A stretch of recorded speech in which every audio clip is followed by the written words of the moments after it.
تیسری عالمی جنگ کے گہرے بادل۔ سوویت یونین کے ٹوٹ جانے، امریکا کے بحیثیت واحد عالمی قوت دنیا پر قبضہ جمانے اور اس کے بعد ایک بار پھر روس کے بحیثیت ایک عالمی قوت کے ابھرنے تک کا عرصہ تقریباً 30 سالوں پر محیط ہے۔ ان 30 سالوں میں سے 20 سال امریکا نے پوری دنیا پر دہشت گردی کے خلاف جنگ کے نام پر ایک ہنگام مسلط کیے رکھا۔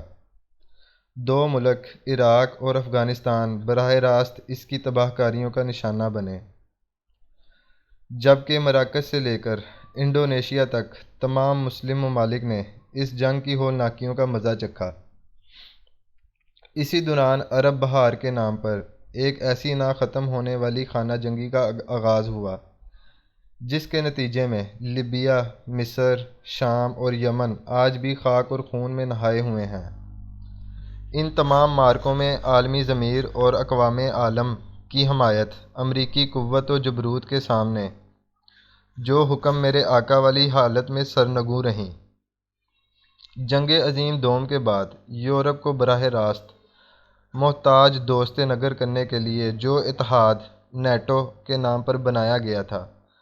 وہ ان 20 سالوں میں امریکی ظلم و تشدد کا ہر اول دستہ بنا دیا گیا، جبکہ یورپ سے باہر کے آباد خوشحال ممالک مثلاً آسٹریلیا، جاپان اور کینیڈا وغیرہ سب نے سر تسلیم خم کیا اور مالی اور عسکری دونوں صورتوں میں امریکی افواج کے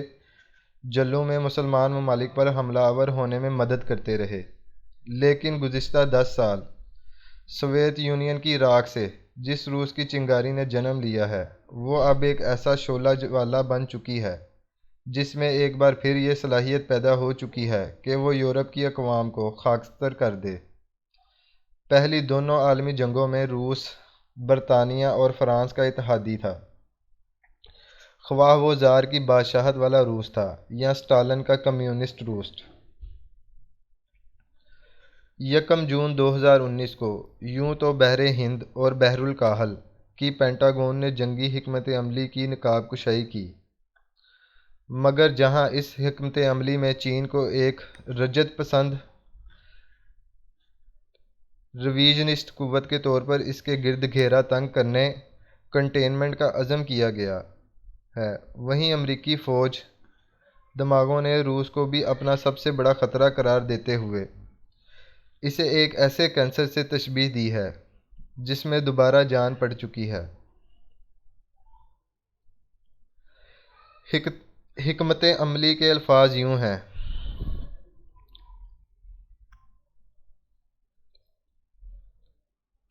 روس میں یہ جان ڈالنے والا شخص سوویت یونین کی مشہور خفیہ ایجنسی KGB کا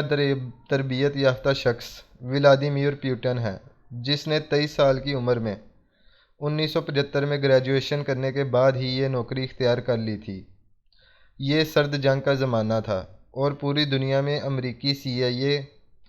اور سوویت یونین کی KGB دونوں دنیا کے تقریباً ہر براعظم میں خفیہ جنگ لڑ رہی تھیں۔ پیوٹن نے اس اہم خفیہ ایجنسی میں 16 سال گزارے۔ یہ سوویت یونین کے لیے بہت اہم زمانہ تھا۔ اس کی نوکری کے آغاز میں ہی افغانستان میں سردار داؤد برسر اقتدار تھا اور اس پر امریکی CIA نے ڈورے ڈالنے شروع کر دیے تھے۔ افغان جہاد کے اولین پیشرو انجینئر گلبدین حکمتیار اور پروفیسر برہان الدین ربانی کو ذوالفقار علی بھٹو دور میں پشاور میں پرامن ٹھکانہ مل چکا تھا۔ پیوٹن کی KGB اور امریکی CIA کو اس طرح افغانستان میں الجھایا گیا کہ اسے وہاں پر مسلسل قابض رہنے کے لیے بھی حالات میسر نہ آ سکے اور اس کی باعزت واپسی بھی مشکل بنا دی گئی۔ افغانستان میں شکست نے سوویت یونین کو عالمی طاقت کی حیثیت سے معزول کر دیا اور اب اس کی حالت امریکی اشاروں پر چلنے والے ایک ملک جیسی ہو کر رہ گئی۔ وہ عظیم سلطنت جو زار روس اور پھر کمیونسٹ زمانوں میں یورپ اور ایشیا دونوں براعظموں میں پھیلی ہوئی تھی، جس میں 12 ٹائم زون تھے، سمٹنے لگی۔ 5 وسطی ایشیائی ریاستیں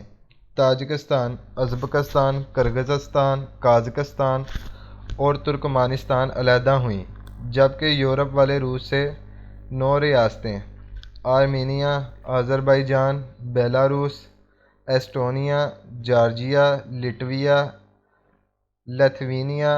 مالدوا اور یوکرین علیحدہ ہو گئیں۔ یہ تمام ریاستیں میخائیل گورباچوف کے دور میں علیحدہ ہوئیں، جو افغانستان سے روسی افواج کے انخلاء کے ٹھیک ایک سال بعد سوویت یونین پر برسر اقتدار آیا۔ گورباچوف کے خلاف جس طرح بغاوت کر کے اسے اقتدار سے علیحدہ کیا گیا، یہ ایک ایسی داستان ہے جس میں کمیونزم اور گورباچوف کے نظریے گلاس نوسٹ دونوں سے لوگوں کی نفرت نظر آتی ہے۔ اسی نفرت کے نتیجے میں 29 اگست 1991 کو ملک بھر میں کمیونسٹ پارٹی کی سرگرمیوں پر مکمل پابندی عائد کی گئی، اور پھر 6 نومبر 1991 کو بورس یلسن نے اس پر بحیثیت پارٹی پابندی لگا دی۔ یوں وہ کمیونسٹ انقلاب جس کا خواب کارل مارکس اور اینگلز نے 1848 میں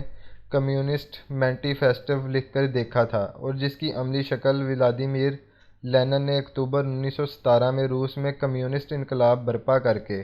دنیا کو دکھائی تھی، ٹھیک 74 سال بعد دنیا کے نقشے سے غائب ہو کر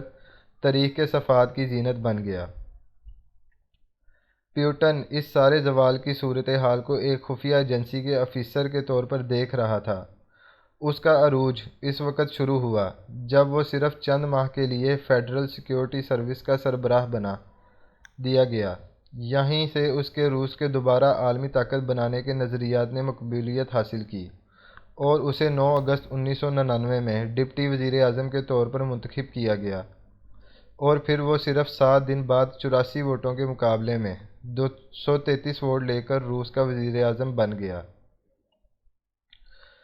اس کے 6 ماہ بعد ہی صدر بورس یلسن نے صحت کی خرابی کی وجہ سے استعفیٰ دیا اور پیوٹن نگران صدر بنا دیا گیا، اور صرف 5 ماہ بعد 7 مئی 2002 کو وہ روس کا بااختیار صدر منتخب کر لیا گیا ہے۔ ان گزشتہ 20 سالوں میں اس نے روس کو اس مقام پر لا کر کھڑا کر دیا ہے کہ آج وہ دنیا جو 1991 میں صرف واحد عالمی طاقت والی دنیا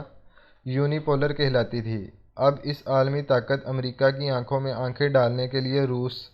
ایک ایسی طاقت بن کر ابھر چکا ہے جو اسے کبھی جنگ عظیم اول اور دوئم میں حاصل تھی۔ یہی طاقت و قوت ہے جس کی وجہ سے گزشتہ 10 سالوں سے ایک ایسی سرد جنگ کا آغاز ہو چکا ہے جو ماہرین کے نزدیک کسی بھی وقت ایک بہت بڑی جنگ بلکہ تیسری عالمی جنگ میں تبدیل ہو سکتی ہے۔ گزشتہ 10 سالوں سے دنیا بھر کے دفاعی اور عسکری ماہرین اس بات پر متفق چلے آ رہے ہیں کہ تیسری عالمی جنگ کا نقطۂ آغاز بحرہ اسود، بلیک سی کے آس پاس کوئی بھی علاقہ ہو سکتا ہے، اور قوی امکان یہ ہے کہ وہ یوکرین ہوگا۔